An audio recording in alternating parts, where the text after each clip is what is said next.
जय हिंद दोस्तों, स्वागत है आप सबका तर्क आईएएस पीसीएस चैनल पे। मेरा नाम है शिवांश। आज मैं आपके सामने फिर से एक बार लेकर आया हूँ पीटी 365 एनवायरनमेंट सीरीज का लेक्चर नंबर 4।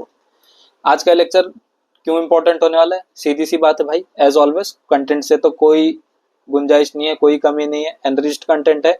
लेकिन इसमें climax anti climax Karan Arjun का एक कहानी है भाई।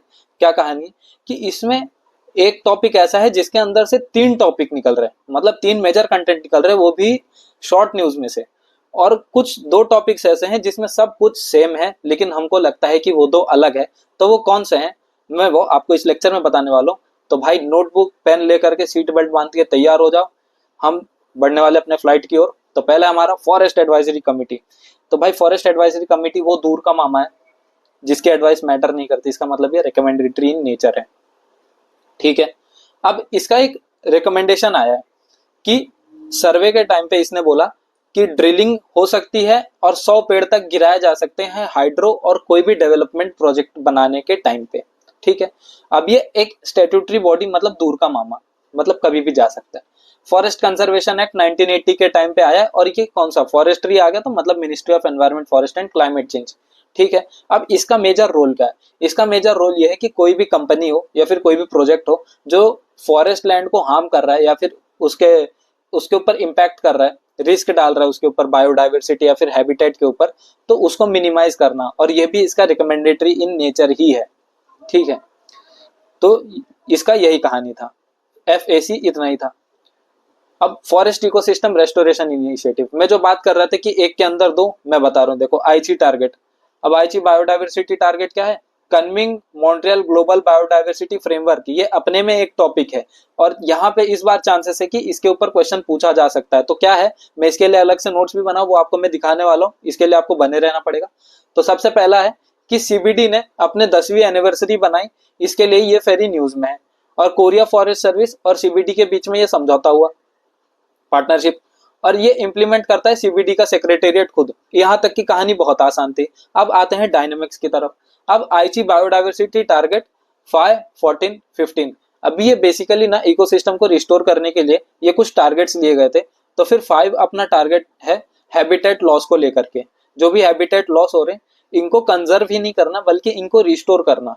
और ये इकोसिस्टम सर्विसेज 14 वाला जो है आपका इकोसिस्टम सर्विसेज है और 15 जो है इकोसिस्टम रिस्टोरेशन। ठीक है, ये 3 आपके आईजी बायोडाइवर्सिटी टारगेट है। अभी इसका मतलब ये है, रिस्टोरेशन मतलब ये होता है कि जैसे कि आपका -3 पे चला गया है कोई भी हैबिटेट, तो उसको कंजर्व करना या फिर लाना, मतलब ये नहीं कि इसको आप 0 पर ही लाओगे बल्कि आप उसको +3 पे लेकर के जाओगे। ये होता है रिस्टोरेशन का मतलब। ठीक है, इसका मतलब जितना गया है उतना आपको एक्स्ट्रा लाना है।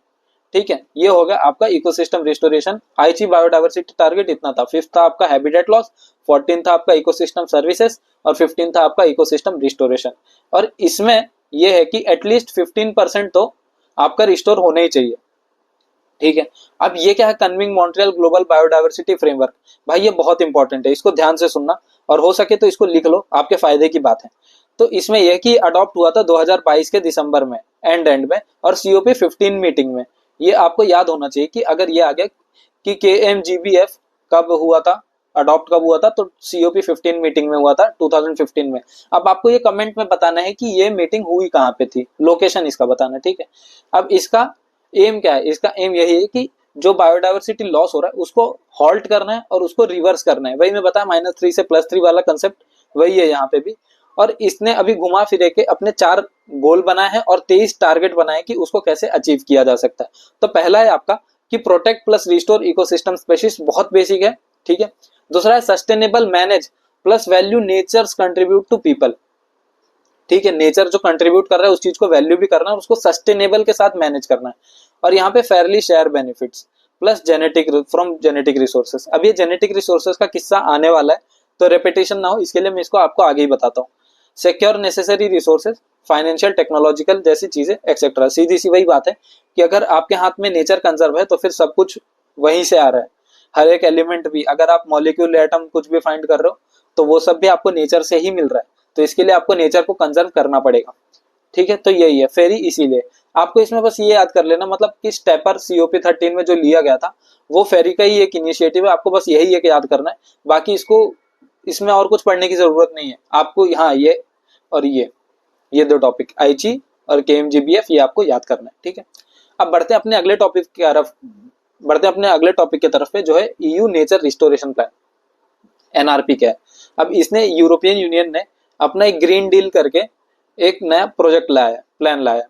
अब ये क्या बोलता है, ये बोलता है कि मेरे को नेट जीरो एमिशन करना है, जो भी ग्रीन हाउस गैस हो रहे हैं उसका 2050 तक इसको पूरा जीरो कर देना है, ठीक है। तो अब इसके एम ऐसे हैं कि इसने ना ऐसे स्टेप बाय स्टेप अपने एक माइलस्टोन बनाए कि वो उसको धीरे धीरे कैसे अचीव करेगा।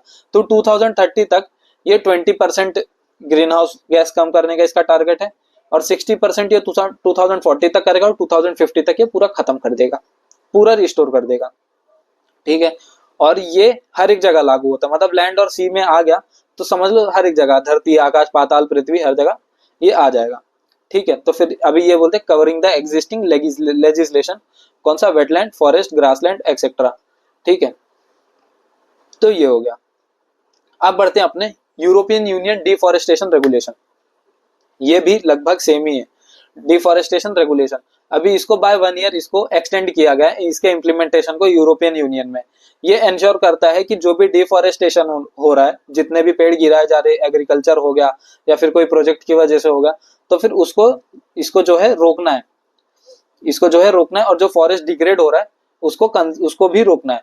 तो फिर अभी ये क्या करेगा, ये ओरिजिन ऑफ जो प्रोडक्ट है ना उसको वेरीफाई करेगा कि वो ओरिजिन हो कहां से रहा है, ऐसा। और फिर ये act as a barrier countries who export to EU, मतलब ये कहीं ना कहीं इकोनॉमी पे असर डालेगा, इकोनॉमी पे इम्पैक्ट पड़ेगा इसका, ठीक है। क्योंकि अभी एक्सपोर्ट अगर जा रहे हैं इनके नेचर के थ्रू से, तो फिर ये उसके ऊपर या तो टैक्स डालेंगे या तो उस चीज को रोकेंगे, तो कहीं ना कहीं रिसोर्सेज के ऊपर ये इम्पैक्ट डालेगा, ठीक है। इसमें भी आपको बस इतना ही याद रखना। और ये कुछ है पाम ऑयल, सोया बीफ, कोकोआ, टिम्बर, तो फिर ये इनके ऊपर भी अप्लाई कर दिया गया, ठीक है। तो ये हो गया आपके अदर रिलेटेड न्यूज। अब हम अगले टॉपिक, जो मेजर टॉपिक है उसके ऊपर बढ़ते हैं, जो है वेटलैंड, कोस्टलैंड एंड ओशन। ये भी बहुत है। हाई सी ट्रीटी क्या है, और इसके अंदर हाई सी ट्रीटी के अंदर ये जो इतना है ना, इतना बड़ा जो बीज बोया है, ये कुछ नहीं, बस 10 सेकंड का काम है। मैं इसको कैसे समझाता हूँ वो देखो आप पहले बात क्या है कि यूनियन कैबिनेट ने बीबीएनजे मतलब biodiversity beyond national jurisdiction agreement को अप्रूव कर दिया है, इसके साइनिंग को, ठीक है। और ये यूएन क्लॉज के अंदर आता है। यूएन क्लॉज मतलब United Nation Convention on Law of the Sea. अभी ये इतना बड़ा बड़ा भारी भरकम दिया क्या है, मैं आपको अपने नोट्स के थ्रू बताता हूँ। ये देखो नोट्स देखो भाई, ऐसे बनता है ये। पहली बात तो यूएन क्लॉज आया कब था, 1994 में ये आ गया था, मतलब एक्ट हो गया था ये। मतलब इसको जब इसका प्रोविजन तो आ गया था 1980s के अराउंड आ गया था, लेकिन ये इनएक्ट के लिए 1994 में आया था, ठीक है। अब 2024 में अब तक इसके पास 169 सॉवरेन स्टेट्स है प्लस यूरोपियन यूनियन अलग से, ठीक है। ये आपको याद रखना है। अभी ये जो इतना भारी भरकम यहाँ पे है ना, तो वो क्या है मैं बताता हूँ भाई, कि मरीन एरिया को यूएन क्लॉज ने 5 भाग में डिवाइड कर रखा है। कौन कौन से, इंटरनल वाटर, टेरिटोरियल सी, contiguous zone, EEZ exclusive economic zone और हाई सीज। अभी ये कैसे डिवाइड होता है वो मैं बताता हूँ। टेरिटोरियल जोन जो है 12 नॉटिकल माइल्स आएगा, अब उसका डिवाइड कर दो तो 24 नॉटिकल माइल्स कंटिगुअस जोन का आएगा। एक्सक्लूसिव इकोनॉमिक जोन जो है 200 आएगा, और हाई सी उसके बियॉन्ड। और ये जो internal water of the state था, मतलब कि जो स्टेट के अंदर जो भी वाटर बॉडीज है उसके बारे में बात कर रहे हैं, ठीक है। और ये हाई सी ट्रीटी मतलब ये इसके 5th हिस्से के बारे में हो रही है, हाई सीज के ऊपर, ठीक है। ये इसके बारे में बात हो रही है हाई सीज के ऊपर। अब ये क्या बोल रहा है, बायोडायवर्सिटी बियॉन्ड नेशनल ज्यूरिडिक्शन, ये है कि ये एक और कंसेप्ट लाता है एरिया बियॉन्ड नेशनल ज्यूरिडिक्शन। अब ये दोनों चीज है क्या, दोनों सेम है, बस इसका सबसे बड़ा यूज आपको ये याद रखना है कि ये मरीन बायोडायवर्सिटी को प्रोटेक्ट करने के लिए है। और ये मरीन बायोडायवर्सिटी प्रोटेक्ट जो होगा ये ओवरऑल सबके लिए है, और लीगली बाइंडिंग ट्रीटी है।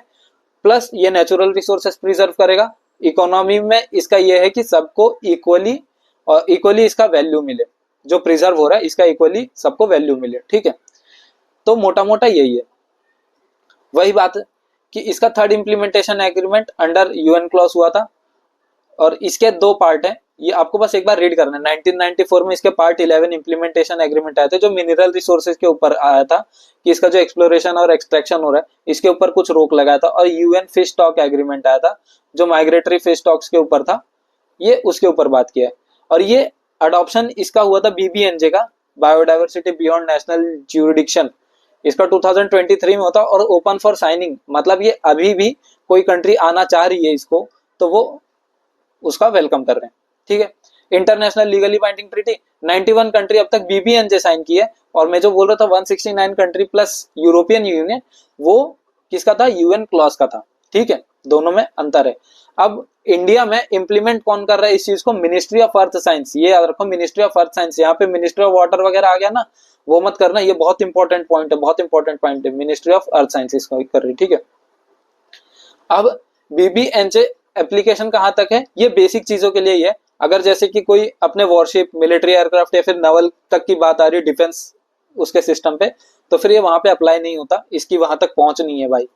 मतलब इसको एक बोला है कि भाई तुम जो बोलोगे हम मानोगे, लेकिन एक औकात में, ऐसा पापा बोलते हैं ना भाई, जो मांगना है मांगो लेकिन अपनी एक लिमिट में, वही बात है। तो अब यही था। और इसका दूसरा ये है कि जो भी मरीन जेनेटिक रिसोर्स मैंने बताया, जो मरीन जेनेटिक रिसोर्स रहेगा उसको गवर्नमेंट वेसल के लिए तो यूज होगा, लेकिन नॉन कमर्शियल सर्विस, इसको एज अ ट्रेड नहीं लिया जाएगा। ठीक है, इसका भी यही सिस्टम है। अब इसके इंस्टीट्यूशनल अरेंजमेंट कैसे कैसे भाई, कॉन्फ्रेंस ऑफ पार्टी इसकी डिसीजन मेकिंग बॉडी है, जो भी सीओपी है, जितने भी सीओपी होते हैं वो इसका डिसीजन मेकिंग बॉडी रहेगा। फाइनेंशियल जो रहेगा वो रहेगा global facility fund, voluntary trust fund और कुछ स्पेशल ट्रस्ट फंड। अभी इसका मेजर ये हो गया, बाकी किसी को खुद से देना रहे जो कि बहुत कम लोग देते हैं वो, और स्पेशल ट्रस्ट फंड इसका अलग से। ठीक है, और इसमें ऐसा कुछ ध्यान याद रखने लायक है नहीं। अब इसके 4 सब्सटेंटिव एलिमेंट्स ऑफ बीबीएनजे ट्रीटी।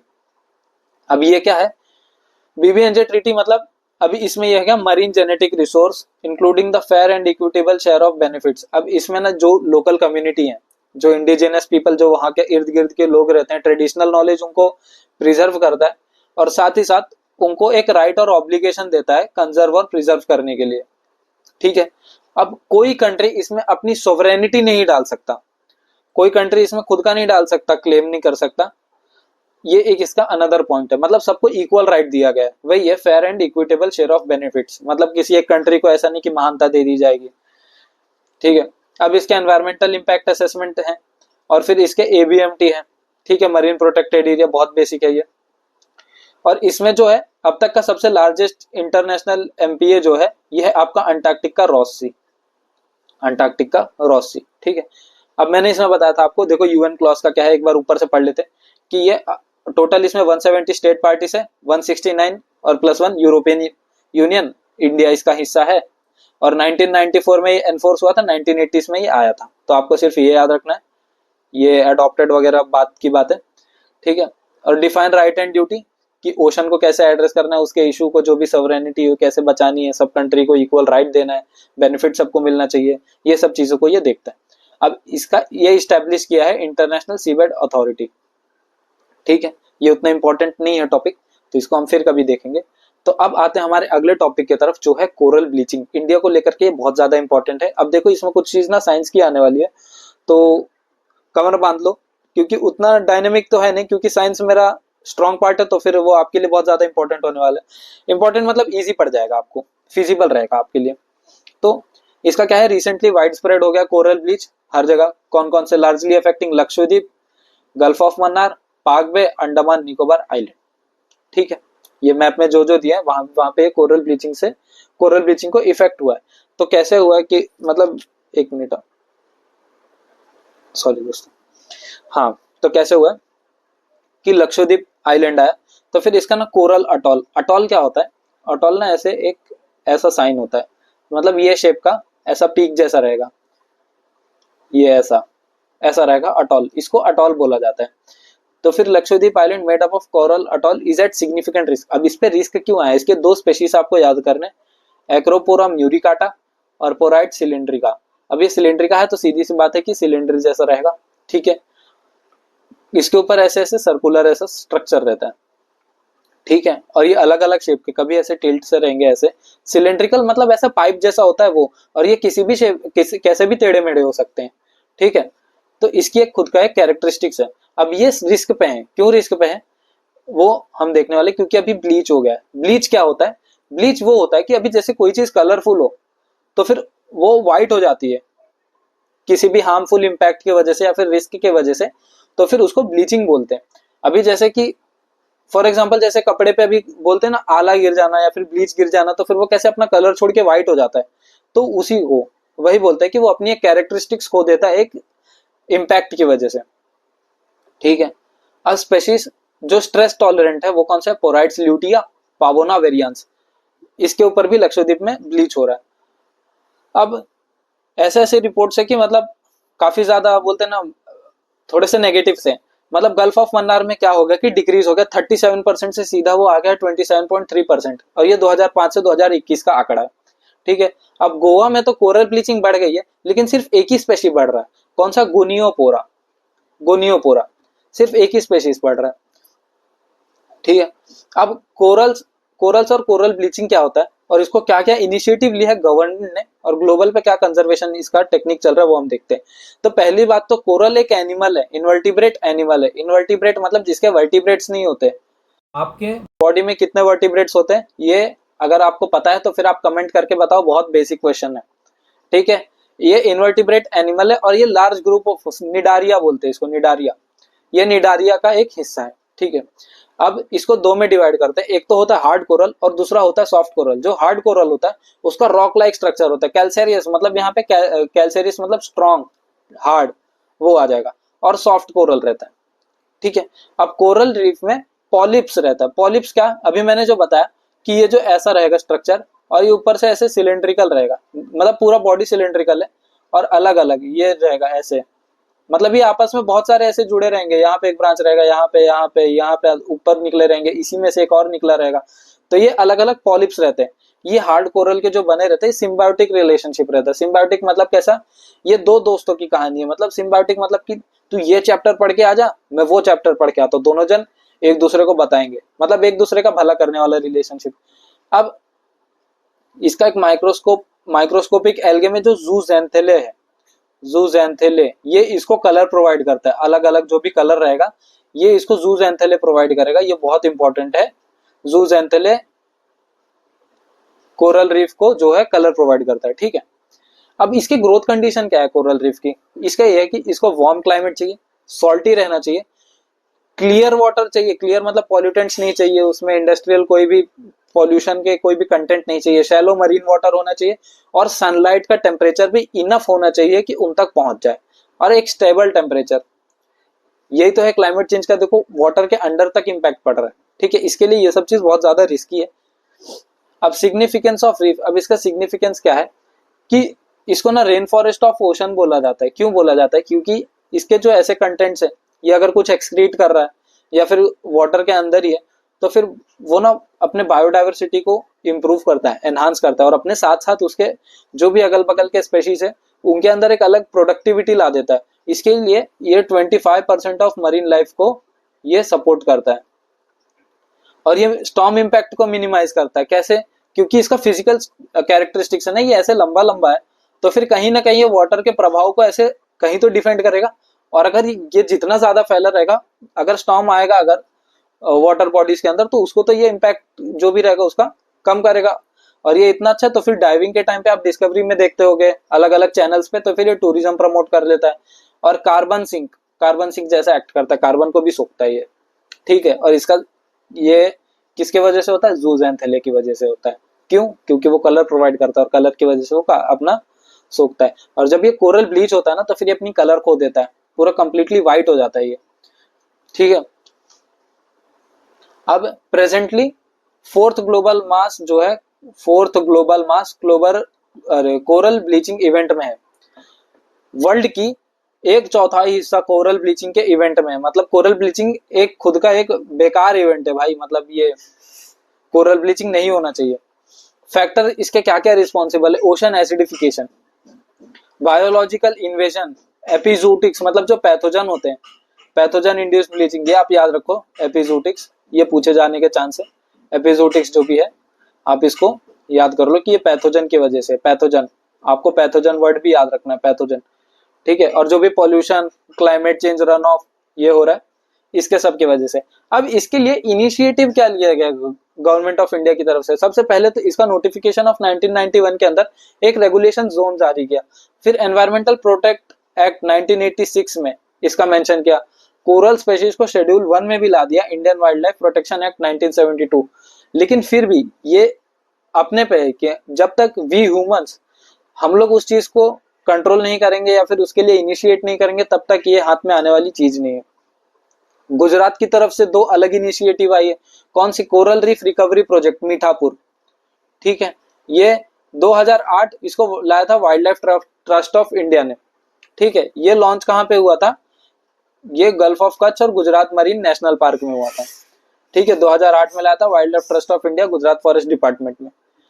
और फिर जूलॉजिकल सर्वे ऑफ इंडिया, ये भी गुजरात फॉरेस्ट डिपार्टमेंट की तरफ से आया। इसने सक्सेसफुली तो रिस्टोर भी किया है गल्फ ऑफ कच्छ में, लेकिन देन टू आप कितना रिस्टोर करोगे? उससे ज्यादा तो हार्म हो जा रहा है, ठीक है। आप चल रहे हो +1 लेकिन वापस आ जा रहे हो -4 पे, तो फिर वो एक नेगेटिव रिजल्ट ही है। और इसको बायोरॉक टेक्नोलॉजी से भी इसको प्रिजर्व किया जाता है। अभी ये बायोरॉक टेक्नोलॉजी कैसा रहता है कि मतलब जो 10,000 साल पहले जो रहते ना गल्फ ऑफ कच्छ, उसको एक्सटिंक्ट जो हो गए, तो उसको रिस्टोर करने की कोशिश करता है उसके ब्रांच के वजह से। जो भी कोरल स्पेशीज है ना, उसको ब्रांच के वजह से एक प्रोसीजर रहता होगा इनका, जिनके वजह से ये उस टेक्नोलॉजी के वजह से 10,000 ईयर्स जो एक्सटिंक्ट हो चुका है उसको वापस लाने की कोशिश कर रहे हैं, ठीक है। अब ग्लोबल इनिशिएटिव क्या है कि ICRI, international coral reef initiative, ये 1994 में आ गया था, आपका फाउंड हुआ था। इसको भी COP ने ही फाइंड किया था, फर्स्ट COP आया था भाई। ये बहुत इंपॉर्टेंट बन जाएगा ये पॉइंट, यहाँ पे इसको हाईलाइट नहीं किया, लेकिन ये फर्स्ट COP CBD के अंतर्गत आया था। इंडिया ICRI का मेंबर है, ठीक है। अब वर्ल्ड कोरल कंजर्वेटरी प्रोजेक्ट, ये होना ही है कहीं ना कहीं। अब G20 में भी इसका नाम आया था कि इसको प्रिजर्व करना है। अब आर्टिफिशियल रीफ क्या होता है? आर्टिफिशियल रीफ, ये रामेश्वरम तमिलनाडु में इसको डाला गया, डिप्लॉय किया था। तो ये क्या है? मतलब टेक्नोलॉजिकल इन्वेंशन की वजह से नेचुरल हैबिटेट को इम्प्रूव करने के लिए और उसको कैसे रिहेबिलिटेट करने के लिए ये इसको आर्टिफिशियल रीफ को डिप्लॉय किया था। अब इसमें मटेरियल कौन कौन से आए थे भाई? पहले तो रॉक आ गया था, ब्लॉक, वुड, और मतलब पुराने टायर, लाइमस्टोन, स्टील, कंक्रीट, ये सब आ गया था। तो ये इसके मटेरियल यूज हुए थे, ये आपको एक बार देख लेना है। आर्टिफिशियल रीफ वैसे तो मतलब कम चांसेस है, बट देन टू आ भी सकता है, 50-50 चांसेस है इसके, ठीक है। और ये सेल्फ सस्टेनिंग प्रोडक्ट सिस्टम है, मतलब खुद को सस्टेन करने का ये हिम्मत रखता है। अब डिपार्टमेंट ऑफ फिशरी ने प्रधानमंत्री मत्स्य संपदा योजना लाया है। तो फिर उससे क्या होगा? फिशरी जो भी है वो तो बचेगा, और साथ में जितना नीचे बायोडाइवर्सिटी और हैबिटेट एनरिच है, उसके कारण दूसरे बायोडाइवर्सिटी और हैबिटेट भी एनरिच होते हैं। इसका यही एक कनेक्शन है और कोई कनेक्शन नहीं है, इसको तो डालना ही बेकार पॉइंट है। अब आते हैं अपने अगले की तरफ, रामसार साइट्स। अभी रिसेंटली इंडिया की जो है 85 रामसार साइट्स हो गए, ठीक है। अब ये कौन कौन से हैं इंडिया ने जो ऐड किया वो देखते हैं। एक तो नागीनक्ती, जो कि बिहार में। नागीनक्ती ये BPSC के बच्चे अच्छे से जानते होंगे, क्योंकि उन्होंने भी रिसेंटली पढ़ा था, BPSC का एग्जाम था तो उसमें। तमिलनाडु की 2 है, कौन से? नंजरायण और काजुल वैली, ये दोनों बर्ड सेंचुरी है। और तावा रिजर्वायर, ये आपका मध्य प्रदेश में है, ठीक है। तावा रिजर्वायर ये जबलपुर के अराउंड शायद आता है, एक बार आप देख लेना। आप देखो, नागी और नक्ती ये 2 अलग अलग है, ये दोनों मैन मेड रिजर्वायर है, ठीक है। और ये ड्राई डेसिडियस फॉरेस्ट से है, और ये सराउंडेड बाय हिल है। बिहार में भी हिल है, ठीक है। वही जो बोलते हैं ना राजगिरी, वो मतलब ही वही है कि वो पूरा घिरा हुआ है पहाड़ से, ठीक है। और नागी जो है, ये तो Gangetic planes of India, Deccan प्लेटू के अराउंड आता है, ठीक है। अभी इंपॉर्टेंट बायोडाइवर्सिटी एरिया के अंदर आ गया। बर्ड लाइफ इंटरनेशनल ने इसको रिकॉग्नाइज कर दिया कि important bird and biodiversity area के अंदर आने वाले। अब नंजरायण क्या है? नंजरायण शैलो वेटलैंड है, और ये किंग नंजरायण जिसने इसको बनाया था उसी के नाम पे रख दिया गया। और यहाँ पे हैवी रेन वाटर फ्लो होता है और नल्ला ड्रेनेज आता है, नल्ला drainage. Kazhuveli brackish shallow lake, Coromandel coast के पास आता है, जो पौंडीचेरी के नॉर्थ में, ठीक है। बे ऑफ बंगाल से कनेक्ट रहेगा, वहीं पे फ्लो हो जाएगा। ये इसका central Asian flyway of migratory species, ये आपको याद करना है। और ये जितने भी नाम है ना, आपको सारे नाम यहाँ पे याद करने, किसका कहाँ लोकेशन है। और इसका एक होमवर्क आपको ये है कि देखो अब तक के जितने भी लेक्चर थे मैं सबका आपको रिवर बताऊं, हर एक चीज बताऊं, लेकिन इसके अगल बगल कौन सा रिवर है वो आपको याद रखना है। इसमें एक दो तो है, लेकिन जो इनकम्प्लीट है ये आपका होमवर्क है कि आपको ये चीज याद रखना है, ठीक है। अब border Satpura national park and बोरी वाइल्ड लाइफ सेंचुरी। अब बोरी वाइल्ड लाइफ सेंचुरी ये तो यहाँ पे दे दिया, देनवा रिवर और तावा। अब इसके ऊपर जहां पे रिवर दिया गया आप यहाँ पे वो देखो कि यहाँ पे हाइड्रो इलेक्ट्रिक पावर है क्या कोई, वो याद कर लेना आप। डैम है क्या कोई, वो याद कर लेना आप, ठीक है। और ये आपको करना ही है, कंपल्शन है ये। इधर you are not eligible for UPSC अगर आप इतना एफर्ट्स नहीं मार पा रहे हो तो, ठीक है। अब वेटलैंड किसको बोला जाता है? वेटलैंड एरिया ऑफ लैंड जो सैचुरेट रहता है वाटर की तरफ से, वही एक वेटलैंड है। और उसमें ना 1 ऑफ 9 क्राइटेरिया है, मतलब एटलीस्ट 1 ऑफ 9 क्राइटेरिया होना चाहिए। 9 क्राइटेरिया, पूरा 9 क्राइटेरिया याद रखने की जरूरत नहीं है आपको, ठीक है। और ये सपोर्ट्स 20,000 और मोर वाटर बर्ड्स, जो 20,000 से ज्यादा बर्ड्स को सपोर्ट करता है। वैसे ही इसके 9 क्राइटेरिया है जिसको होता है। अब इसके सिग्निफिकेंस ये है कि बायोडाइवर्सिटी करेगा, हैबिटेट जो है उसको एनरिच करेगा, इकोसिस्टम अच्छा बनाएगा, ठीक है, नेचर को डेवलप करेगा, वही है। अब बायोडाइवर्सिटी हॉटस्पॉट का यही है कि वेटलैंड ये कवर करता है 6% ऑफ अर्थ सरफेस, ये एक इंपॉर्टेंट डेटा है। और ये but support approx 40% of global biodiversity, मतलब पॉपुलेशन की तरह है, भले 6% कवर कर रहा है लेकिन 40% ग्लोबल को ये एनरिच कर रहा है। Function as its kidneys of earth. अब समझ लो ये कितना इंपॉर्टेंट है वेटलैंड। एक्वाटिक प्लांट जो भी है, जो हैवी मेटल और एक्सेस न्यूट्रिएंट्स जो रहते हैं, एक्वाटिक प्लांट उसको अब्सॉर्ब करता है इसमें, ठीक है। ये इसका सिग्निफिकेंस है। इसीलिए देखो कोरल रीफ इसीलिए इंपॉर्टेंट है, इसीलिए वो एनरिच करता है कि वो हैवी मेटल्स को तो एक तरीके से कहीं ना कहीं मतलब बोलते ना उसको नेग्लेक्ट तो करेगा ही, साथ में साथ बायोडाइवर्सिटी अलग से एनहांस करेगा। तो ऐसे हर एक चीज कनेक्ट करके चलो आप। अब रामसार कन्वेंशन क्या है? रामसार कन्वेंशन मैंने बताया था कि आपको स्टार्टिंग के पहले 2 लेक्चर में शायद से मेरा ये मेंशन था कि मैं रामसार वेटलैंड बताऊंगा, तो ये देखो यही है, मैं बता रहा हूँ। ये इंटर गवर्नमेंटल ट्रीटी है और कंजर्वेशन वाइज ना इसको वेटलैंड को दिया जाता है। तो ये 1975 में आया था, ये तो याद ही होना। इंडिया इसका 1982 में हिस्सा बना था। 1982 में इंडिया हिस्सा बना था, 1975 में आया था। अब ये कहाँ पे इनएक्ट हुआ था ना, ये आपको याद रखने की जरूरत नहीं है। लिस्ट ऑफ वेटलैंड जो नेशनल इंटरनेशनल इंपॉर्टेंस रखते हैं ना, उनको ये रामसर साइट्स बोला जाता है। अब इंडिया में कितने हैं मैंने अभी जस्ट ऊपर मेंशन किया था, उसको जाके देखो, क्योंकि मुझे पता है इतना लंबा वीडियो है तो फिर आपके लिए थोड़ा हेक्टिक बन रहा है, लेकिन ये अपना लास्ट टॉपिक है, ठीक है। अब वेटलैंड कौन सा है रामसर लिस्ट में? ये एटलीस्ट 9 क्राइटेरिया से मैच होना चाहिए, ठीक है। मतलब जैसे था कि 20,000 बर्ड स्पीशीज के अराउंड होना चाहिए, ठीक है। Contracting parties expected to manage the Ramsar site, ecological character, habitat रहेगा। अब मॉन्ट्रियक्स रिकॉर्ड क्या है भाई? मॉन्ट्रियक्स रिकॉर्ड आया है, तो मॉन्ट्रियक्स रिकॉर्ड है क्या चीज भाई? मॉन्ट्रियक्स रिकॉर्ड मतलब कि जो भी इकोलॉजिकल कैरेक्टर जो ऑकर हो रहे हैं या फिर ऑकर हो चुके हैं, उनको टेक्नोलॉजिकल डेवलपमेंट से और पॉल्यूशन से, मतलब और ह्यूमन इंटरफेस से जो है इसको कैसे बचाया जाए ना। ये अभी जैसे 5G नेटवर्क आ रहा है, 6G नेटवर्क आ रहा है, उससे बर्ड पे कहीं ना कहीं इम्पैक्ट पड़ रहा है, मतलब ये एक एग्जाम्पल है। तो फिर ऐसे ही आप इसको इसमें रिलेट कर सकते हो, ठीक है। अब इसमें मॉन्ट्रियक्स रिकॉर्ड में लोकटक लेक और Keoladeo national park. Keoladeo national park आपका फर्स्ट रामसर साइट है। इसके साथ और एक रामसर साइट था, कौन सा था? चिल्का लेक, ठीक है, चिल्का लेक। ये तो आपके पहले रामसर साइट बने थे, कौन से ईयर में बने थे ये आपको बताना है। अरे वही ईयर जो ऊपर मेंशन किया हूं वही ईयर है, ठीक है। Tamil Nadu has maximum Ramsar sites followed by Uttar Pradesh, ठीक है। और मैक्सिमम रामसर साइट बट कितने, नंबर कितने हैं इसके, ये आपको बनाना है या फिर अपने इसमें ही आप ऐड ऑन कर लो। बेहतर ये होगा कि आप उसको कमेंट सेक्शन में ऐड ऑन करो, ठीक है।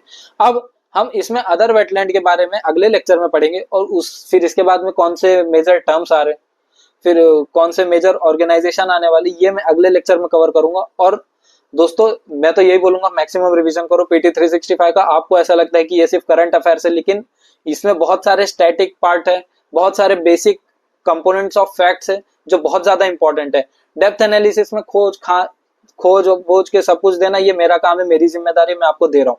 लेकिन आपका करना, आपको इसको कंटिन्यू रिवीजन करना आपकी जिम्मेदारी है। इसी के बेसिस पे आने वाले दिनों में हम लोग अपने टेलीग्राम चैनल तर्क IAS PCS के, जो कमेंट में मैं अभी ऐड ऑन करने वाला हूँ, उसमें हर एक तरीके के PYQ लिए जाएंगे, और PYQ के साथ साथ PYQ से कनेक्ट होने वाले हम लोग इसके बेसिस पे भी PT 365 के बेसिस पे भी हम लोग अपने क्वेश्चंस ऐड ऑन करेंगे, तो उसको आप बेहतर होगा मैक्सिमम आप उसको सॉल्व करो, क्योंकि the more you bleed in practice the less you bleed in war. वही बात है, आप जितना यहाँ कम गलती करोगे उतना बेहतर वहां पे मार्क्स आएगा एग्जाम में आपके, ठीक है। और हमारे बाकी भी आप वीडियोस देख सकते हैं, डेप्थ एनालिसिस में बहुत अच्छा हो रहा है, जैसे कि हमारे आशीष सर इकोनॉमी में महारत तो हासिल किए ही है, उनका डेप्थ एनालिसिस देख लिए, हमारे अनिकेत सर का आप पॉलिटी में देखिए, दोनों जन बहुत अपना बेस्ट दे रहे हैं, तो फिर आप भी अपनी तरफ से बेस्ट ही दीजिए। ठीक है दोस्तों, अब तक के लिए इतना ही। जय हिंद दोस्तों।